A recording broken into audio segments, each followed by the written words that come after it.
All right, shalom, shalom. First off, I'm going to give all praise, honor, and glory unto Yahweh, Bahashem, Yahweh Shai, Bahashem, Achakwadash. I want to give double honors to the apostles, elders, and bishops of GMS, and a salutation unto the elect. This is the GMS Fort Nebraska. Just brother Yatazakba here with Yakol Kawashab. Khan. And in this lesson, what we wanted to get into is how here in America, we're about to go through, kind of a Great Depression 2.0. Based off of prophecy, we know that this economy is going to crash. We know that this dollar is going to fail. And in this lesson, what we wanted to get into is basically giving a comparison between now and what was going on during the Great Depression, patterns that we see, showing how based off of things that was going on back then, we see similar things going on now that's pointing towards that, like a Great Depression today, and just get into it, get into some scriptures, Lord willing, the lesson is edifying. Do y'all brothers have a precept y'all want to start with? Okay. So, as a matter of fact, I think I'll start with this precept real fast. Because this precept is really going to ring true as we go throughout this lesson and speak on the different points. I'm going to start off with that second Ezra chapter 16 real fast. Come on.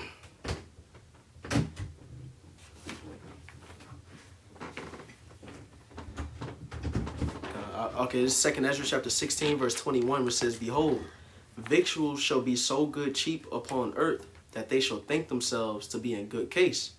And even then shall evils grow upon earth, sword, famine, and great confusion." And that's the thing. We're living in that time where victuals are cheap upon the earth, which is going into a couple things. One of them victuals being cheap, things are accessible. You can get up and go to the stores, and things are in these stores. We have that conveniency of being able to go and buy fast food.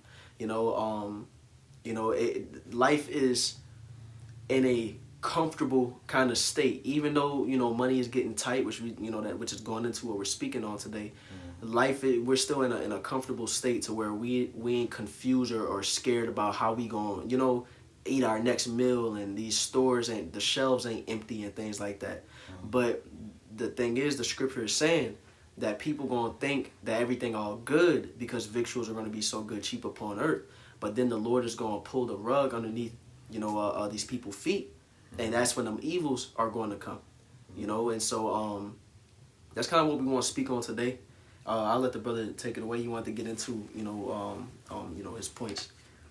But what the brother's going to get into is kind of what led to the Great Depression taking place.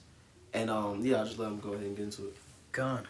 So I was doing a little bit of research. I got some notes here. We're going to get a quote from a paper that was written. It's called "The Great Depression as a Credit Boom Gone Wrong" by Barry Eichengreen and Chris Michener. Basically, just to kind of summarize the key points, it's saying that major economic downturns are often preceded by the same sequence: easy credit, heavy borrowing, rising asset prices, speculation, higher housing costs, economic strain, and then the collapse. So in that order. Basically, I'm just going to go right into it.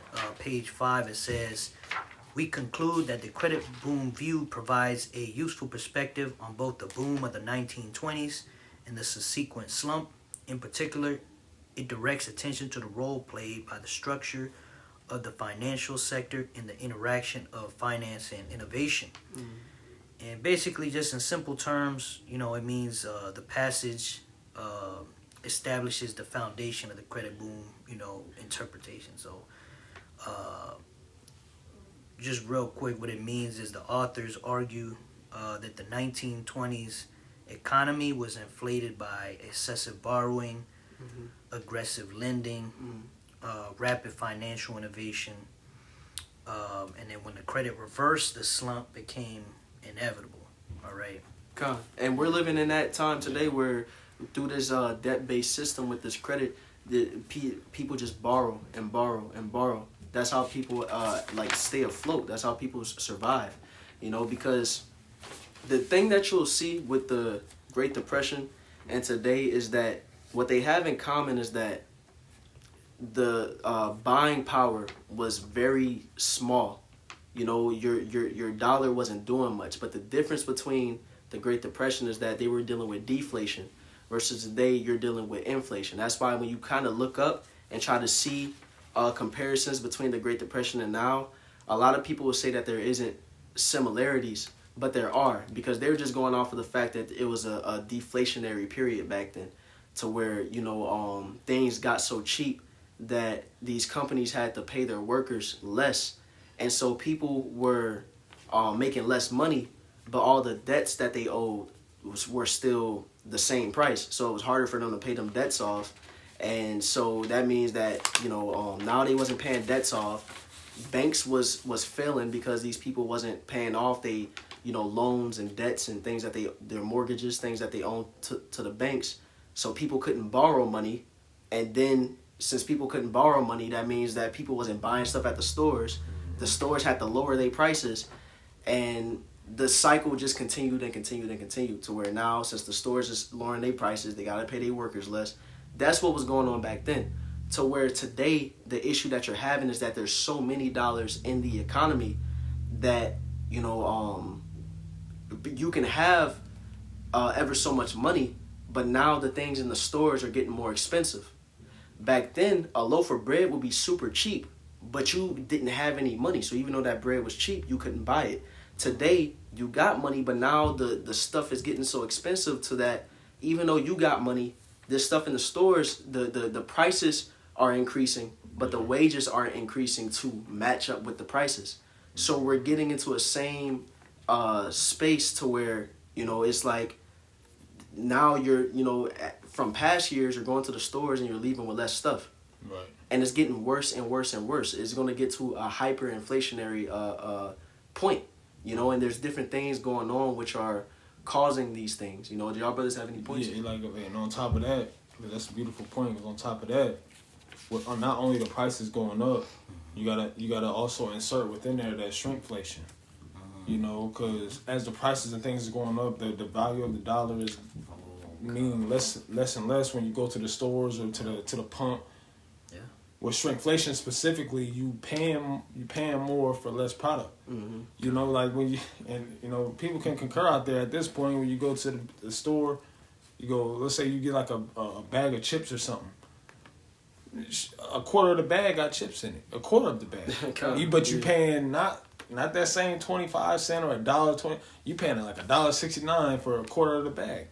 You know what I'm saying?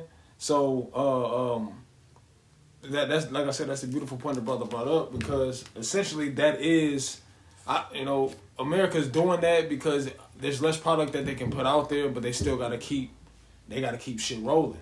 You know, but something that you mentioned that I looked up and I wanted to bring out real quick, and I'll give it back to whoever has it. As far as debt keeping a country operating, well, I put specifically America. Does debt keep America operating? It says yes. The national debt is critical for the U.S. government to operate, and as it funds government activities through borrowing. While the government currently uses extraordinary measures to continue operating despite hitting debt limit, the long-term sustainability of this debt is a major concern, potentially leading to higher interest costs and economic risk. You know what I'm saying? So this is how, like the brother's going into, you're paying more for things, receiving less. The dollar it has less value. It's not backed by anything on top of that. Mm-hmm. So that shows you how it has no really true stability, you know, but at the same time, going back into what you're saying, that goods being cheap upon earth too.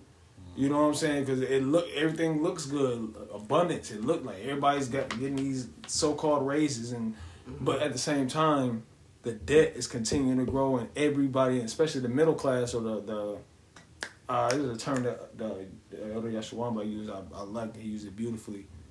There's no middle class, but there's like a richer poor type of deal. I forget the exact term. It's like an upper lower class almost. Right. You know, so that's becoming more and more on the forefront. at this Yeah. point. But yeah, that's all I want to. That's bring that up. wealth gap, you know, Right. where you got you got poor and rich getting further apart from each other, you know. And I wanted to go into my next point, just kind of going into some connections between, you know, what was going on with the Great Depression back then, or before the Great Depression happened, and then what's going on in the years prior to 2025. Okay, some similarities is, you know, credit was booming. You know, debt was high across households, corporations, governments. Rents and mortgages rising rapidly, straining households and businesses. You know, and the same thing with it's almost like the stock market. You know, they're playing with the prices of the housing, and then now they buying up all these houses, these rich people, and then but nobody's dwelling in them. You know, because it's just to make a profit out of it. And that's what's going on in 2025. Is like the houses are going up and up in value, but nothing's changed. It's the same old house, you know. But it's basically less houses to available. So now that house is more expensive because there's less of them, you know, for people to buy. Exactly. Yep. That's exactly right. You know, and the thing is it's not just the housing. You know, like we spoke on, the food is getting more expensive, the housing is getting more expensive, but childcare is more expensive, healthcare is more expensive, and the thing is, with you simultaneously you have these things going on, and what just happened? They cut the SNAP benefits. You know, so it's making things just more and more difficult for people to sustain themselves, to where, you know, people are in need. They're looking for a solution. You know. And so, what was y'all brothers speaking about with the tariffs? One of y'all was going into the tariff act that was causing things to get worse as well. There's the Smoot-Hawley tariff act, right? Which doing some research on that. That was the purpose of that was it was to put some type of relief on the economic system. Pretty much that's around the same time that Scott-Hawley Act came out. That was around the time with Social Security, right? Roughly about in the same area that's where now with Social Security, that was issued because was that post Civil War? You know, once America got done with that war, they couldn't fund all the building. You know what I'm saying? So they had essentially they had to borrow from Europe. Right, and when they couldn't pay back those expenses, that essentially led to that death, and that Scott-Hawley Act was to give relief to the farmers. You know what I'm saying? To give relief to those, because with a tariff, the thing is when you're putting tariffs on these different countries, different exporting countries, you know, that are buying your product, then once you're doing that, I guess some of those places, some of those like China, not Venezuela, it's China, a couple other places. God damn, Salakia. You look it up real fast. Yeah, I'm gonna look it up. I'll look it up for you, Salakia. But you know, when you put these taxes on these people, because that's like the Apostle Tahar coined it. You know, upon the research I've done, also upon that statement, it is just a fancy word for a tax. When you start taxing these people and you're charging more for that specific product like corn or some natural resource, then guess what? All right, well, that's too expensive for me. I can't pay that. Or I don't want to pay that. So, you know what? I'm going to go somewhere else. So now when they go somewhere else, what does that mean for their supplier, America? They're going to have to find somewhere to make up these funds. Okay. Because we're not getting that money from China no more. They're not buying it like they used to. You know, they're not buying corn like they used to. They're not buying wheat like they used to. Okay. So now we got to go somewhere else, and you eventually have to make up for that. How you do that? By putting debt on the citizens. Right. Well, you go ahead. Con. And then on top of that, Salakia, I did want to just mention a couple of these countries real fast, because China, like you mentioned, India, the U.S. is putting tariffs on, Japan, Canada, Mexico, you know, and like the brother said, this is where, where deals was being done to where the U.S. was getting, their food, their steel, their oil, all these different things, and that's, hurting the economy because these countries basically say, you know what, we just ain't going to deal with you no more. You know, it backfired on the U.S. basically with these tariffs that they was doing. You know, now at the same time, can you grab Ecclesiastes chapter 12 verse 3, Baba Kushab? Because at the same time as you have these factors, you also have job loss. That's a major similarity between now and the Great Depression, because during the Great Depression, job unemployment was the highest that it's ever been before. Now, the percentage, when you look up the statistics, they're gonna say that it's not nowhere near the job loss that there was before, which there's truth to it. But we have to keep in mind we're dealing with an inflationary period, to where even though unemployment is only about at 5%, you have a lot of people amongst the employed to where they're barely making enough money to get by. They're making minimum wage jobs or as part-time jobs, so that unemployment, there's a large percentage of it that's not truly spoken of when you look up these different numbers. To where they're living paycheck to paycheck, and it's like if you lose your job for a week or two, you on the verge of disaster. Yeah. It's almost up for you. Now, that unemployment rate is rising because you got AI taking people's jobs, you got these robots taking people's jobs, and that's only going to get worse and worse. You already got these different technocrats, Esau, saying that we ain't gonna need humans for a lot of things, that these robots are more efficient than humans when it comes to doing these certain jobs, and we see them coming in and taking these different call center positions. These different positions where it's just like talking, even like when you go to fast food places, a lot of them, when you get to the radio, it's a robot that's talking to you. These different manufacturing jobs, they got robots in these factories that's coming in and doing the jobs that humans would once do. Well, we can grab that Ecclesiastes 12 and 3 though. Khan, I got you. Ecclesiastes chapter 12 verse 3. In the day when the keepers of the house shall tremble, and the strong men shall bow themselves, and the grinders cease because they are few. The grinders cease because they are few. That's the time that we're coming into. Those grinders are speaking about workers. Just like you have people who have jobs or that's getting like that's trying to get money. They say that they grinded. Well that's getting lower and lower. A lot of jobs, a lot of stores are closing and they're moving to just doing online like businesses. So that's going to do what? That's cutting out a lot of cashier jobs, a lot of retailing positions. Cool. We're seeing a lot of these different a lot of chains just shutting down completely. Gone. A lot of job cuts. Oh yeah, thousands upon thousands. There was I just spoke to the brother Yatazak about it before camp. Verizon's cutting 14,000 jobs, starting in September 30th. Let me see. Major. You got something you was about to say? No. I was thinking. I was trying to think of the term because what is the BCI? Because you mentioned with the jobs being cut because even during with the shutdown, a lot of people is like a 750K federal workers that lost their jobs. Amazon like 48,000. Like you just mentioned with that, but a beautiful point the brother brought in was with the these AI robots coming in and taking a lot of these jobs too. It's going to be forcing a lot of these people who are losing those positions to rely on a system to take care of them.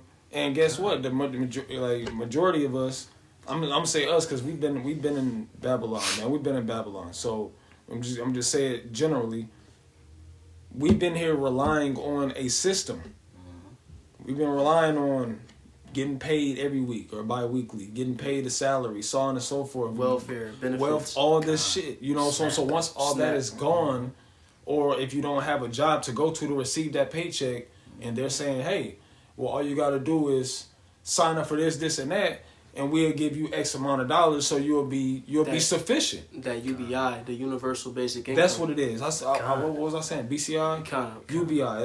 That's what the UBI. And I wanted to get into that, after we was making the points, because that's the thing. Esau believes in order out of chaos, and the thing is whether the chaos is natural or orchestrated, Esau will come in with a solution, like the brother is saying, the UBI. We see Esau setting a stage, creating an issue and a problem to where, like, look at the system of debt that we're under. Look how the U.S. dollar is just going up. If you look up the U.S. debt clock, it's 36 or 37 trillion dollars in debt. Every second, that's $100,000 more going up in debt. You can never pay that off. This system is destined to fail, and it was always destined to fail, because what this system was supposed to do is get people used to it, get people ingrained in it. Like, this is all, like, the only thing that people depend on, and then once it fails, they're going to need whatever else Esau provides them afterward, like the brother is saying. You know, and so so like I got like a couple precept. Go ahead, you got it. Con, this is Habakkuk chapter 2 and verse 6. Shall not all these take up a parable against him, and a taunting proverb against him, and say, woe to him that increaseth that which is not his? How long? And to him that ladeth himself with thick clay. And that thick clay is the Hebrew word ibatyath, which is going into debt. Now it says, woe to him that increaseth that which is not his. You know, so ultimately it's going to be destruction to Esau's system because of this wicked usury-based system that he's in. But he has it to where even the citizens have to depend on debt and these things. They spending money that they don't really got. And if your whole life is held up on a foundation of debt, having to pay this off all the time, you using money that you don't really got, eventually it's going to topple over. Right. Yeah. Right. It's a house of cards. It's a house of cards. So woe unto him that's increasing that which is not his. Woe to him that ladeth himself in thick clay. Everybody laden in thick clay at this point. While there's debt that people under, you know, and it's so. But you got a precept too, bro? Yeah. Because it's Isaiah 30 and verse 13, which this is like just getting into this specifically. It's more speaking about like Jake, you know, specifically Jake. But with this specific passage, it applies to everyone, right? This Isaiah 30 and verse 13. It says, Therefore this iniquity should be to you as a breach ready to fall, swelling out in a high wall, whose breakage coming suddenly at an instant." You know, and like, as I said before that, I was talking about perverseness and oppression, you know, which, you know, the nation of Israel, we did that by leaning on to Esau Edom's system, you know, leaning on to him, his ways, his idols, so on and so forth. And if you think about it, also it can apply to those benefits, and too, because I seen a video where this chick, she was mad as hell. She's talking about going back to that crisis where everybody's sitting in their cars. Yeah, this chick, she's in the car. She's talking about, you supposed to. I pay my taxes. Y'all supposed to take care of my kids. Y'all supposed to feed my. Well, that's because why? How are? Because you're relying on government taxes. You're relying on government assistance. You're relying on all these things that Esau Edom provides. And it's not just Jake. It's the whole world. You heathens too. Everybody's stressed the fuck out, man. But guess what? This is something that's been written aforetime, that these type of times were gonna come, where people were going to be in high distress, right? We was always supposed to lean upon Yahweh Hashem Yahweh Shai, but here it is. We're here. We're at where we're at. Now it says those that are relying solely on that is going to be, as it says, a breach ready to fall, swelling out in a high wall, whose breaking coming suddenly at an instant. And we're seeing that breaking coming right now, man.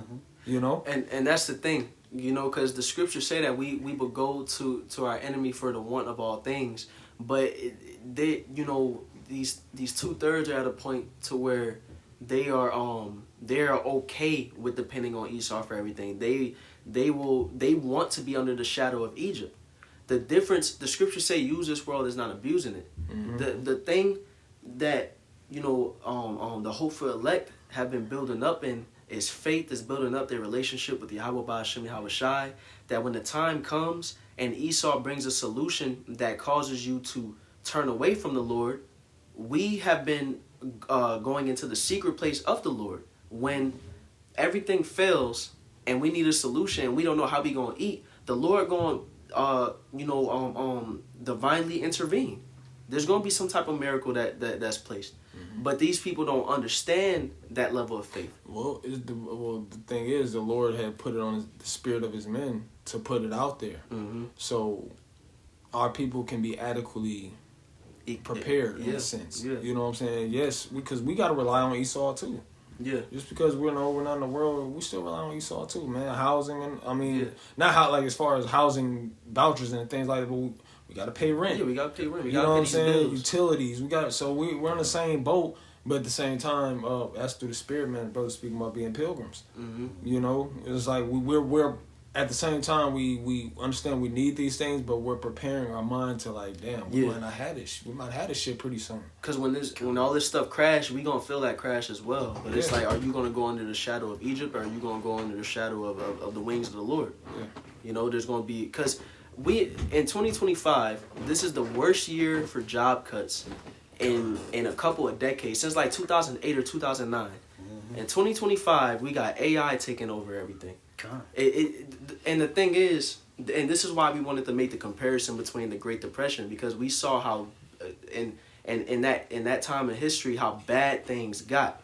Now today, people don't even understand how close the time that we're in resembles the time of the Great Depression, because people are distracted by sports, by all these movies coming out, by vacations, by fun and all these different things. They don't even understand that here shortly a rug is about to be pulled from underneath everybody.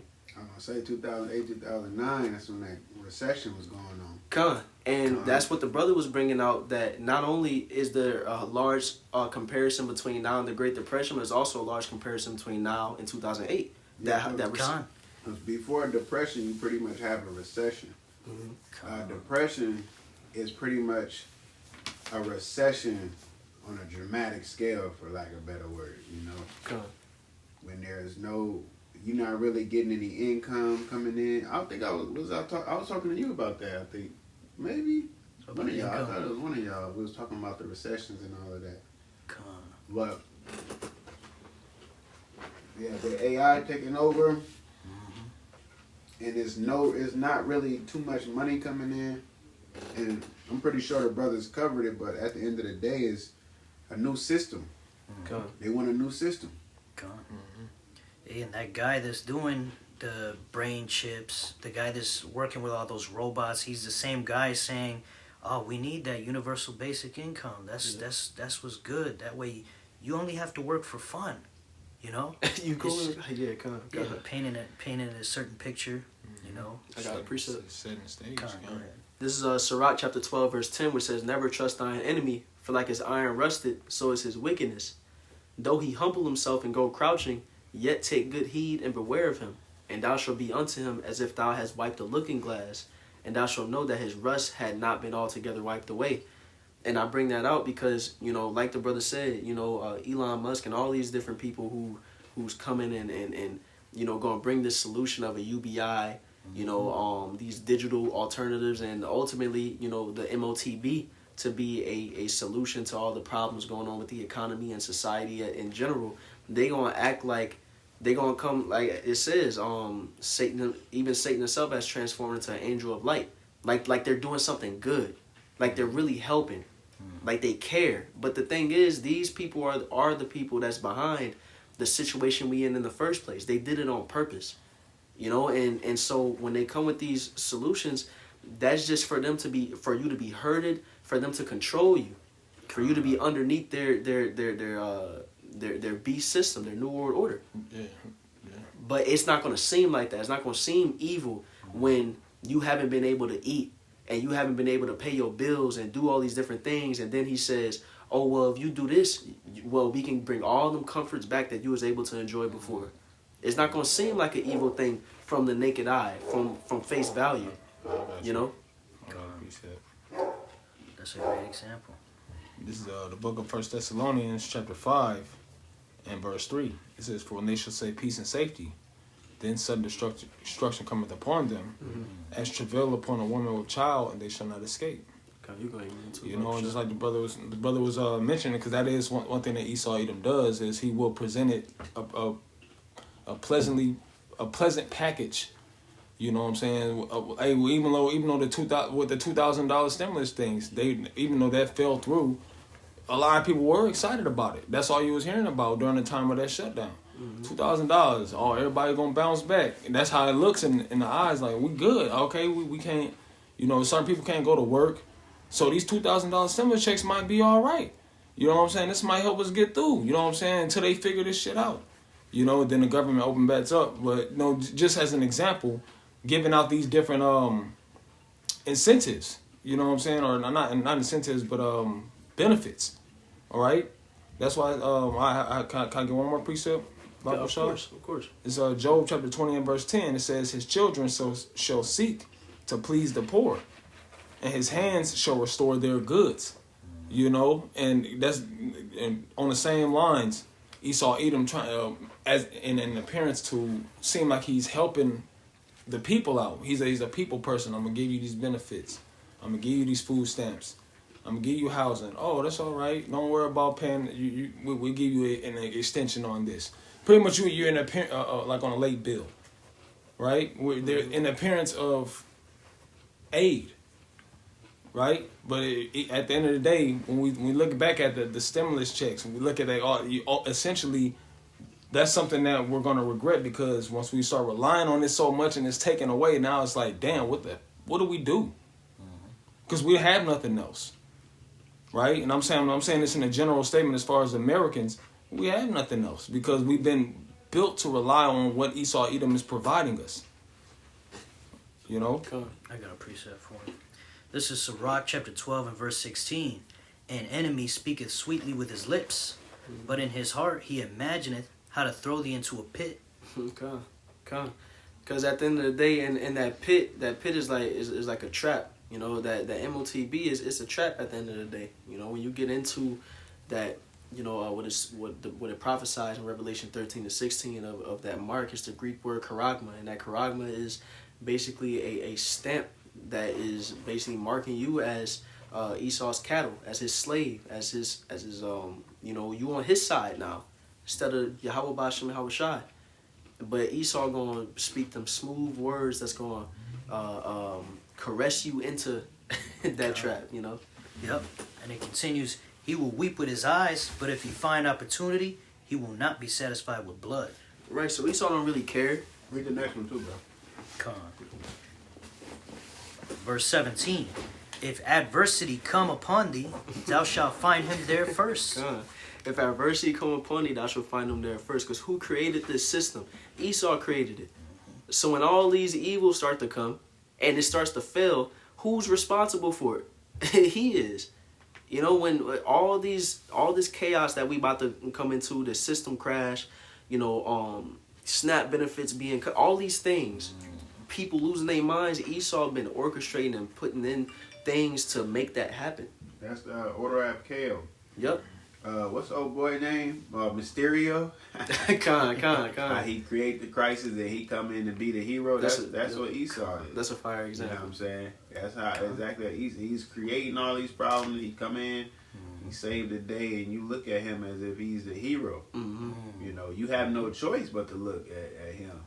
And us being Spider-Man, he like, yo, these are the bad guys. Exactly. I was just about to say. That's why I said it before you did. That's how you look at me. God. My spider senses was tingling. He was still there.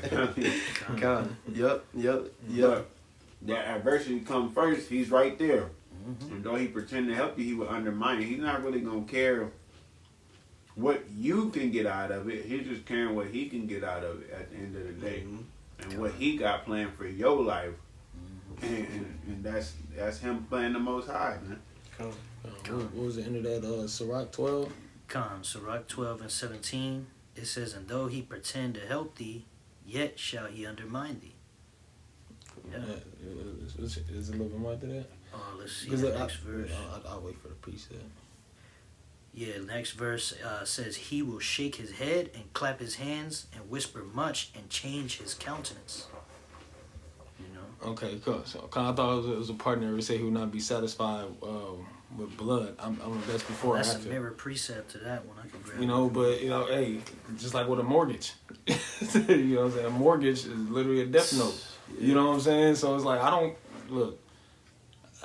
This is my prices on this house.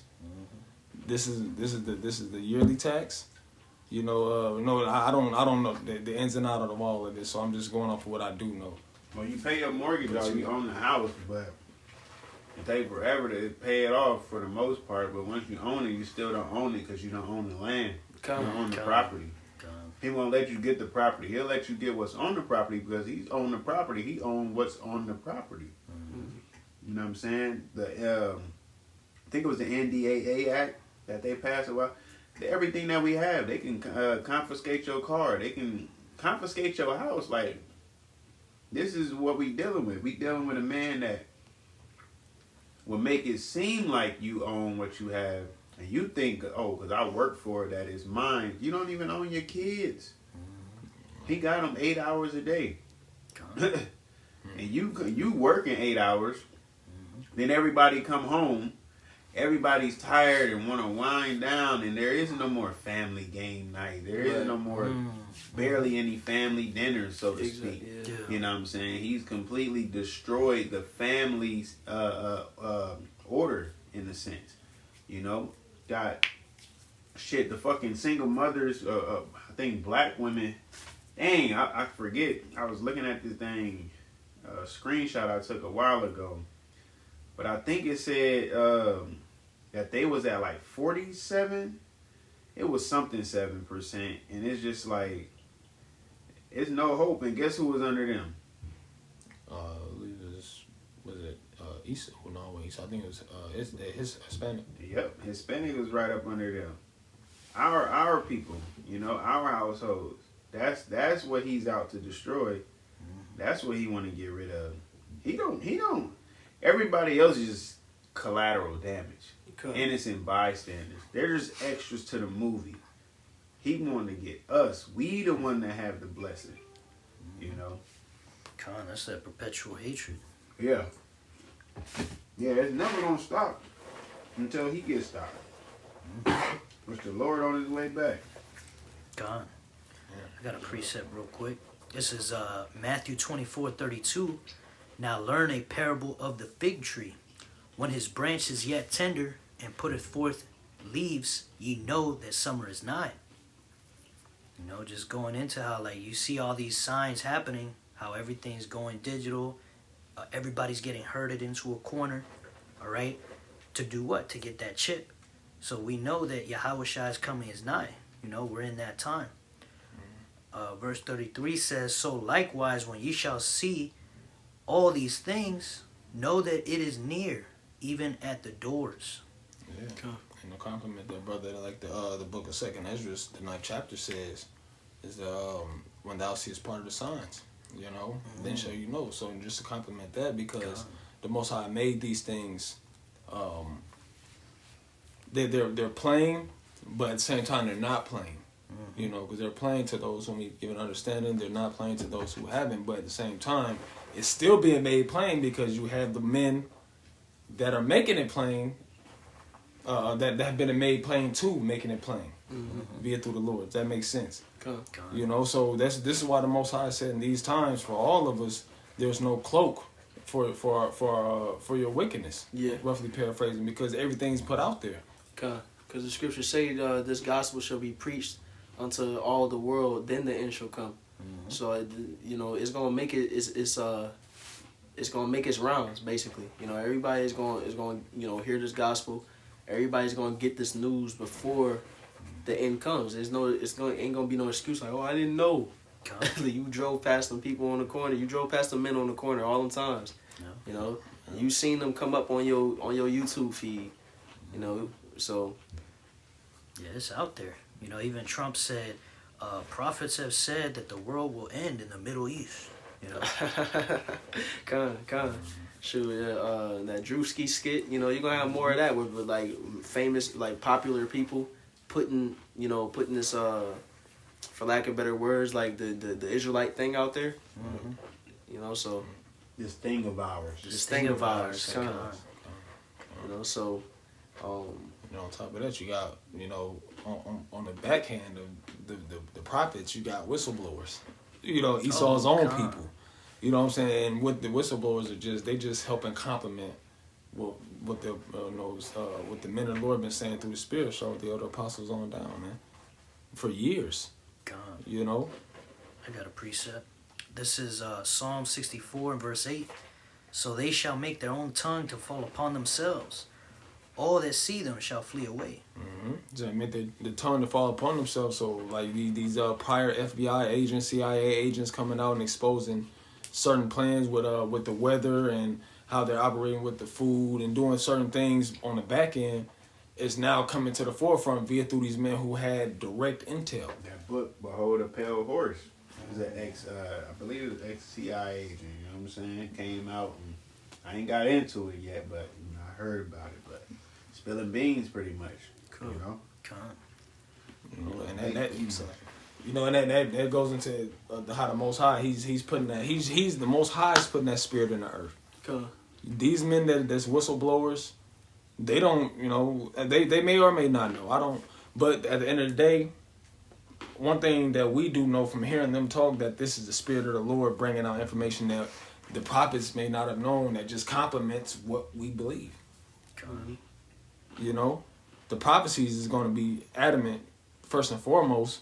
All right, that's faithful and true in itself. But that's just not a cherry on top. Just a little whipped cream. You know what I'm saying on the dish. Mm-hmm. This is just helping further complement the prophecies of Yahweh Shem Yahushua. God. And these men are also out here to let the people know, to let the Israel know what they need to do to be protected in that time, to be sustained in that time, you know, because it's, like I mentioned earlier, it's either you're going to go into Esau's route or the Lord's route. And with Esau's route, you'll be sustained for a time, but it makes you an enemy to the Most High, and there's destruction that comes with it. But the scriptures say in Isaiah 33:6, and wisdom and knowledge shall be the stability of thy times, and strength of salvation. The fear of the Lord is his treasure.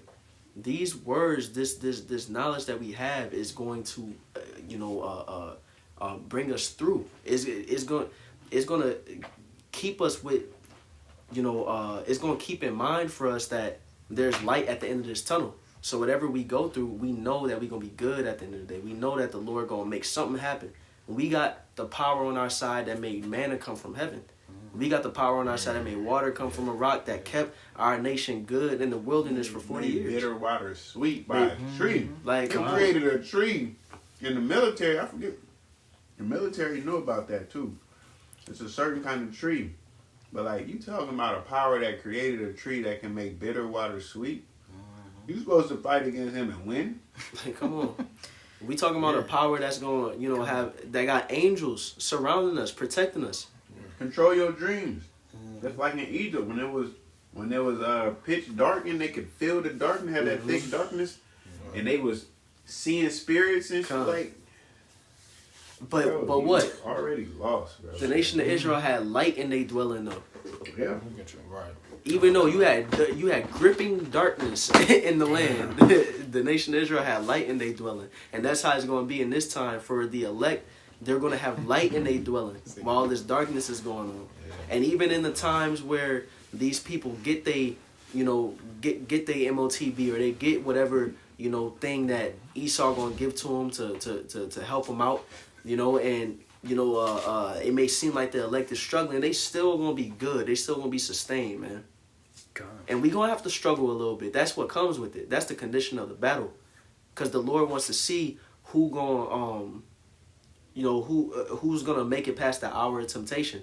That's what it's all about, But it's a test, and if you pass it, salvation is at the end of that tunnel.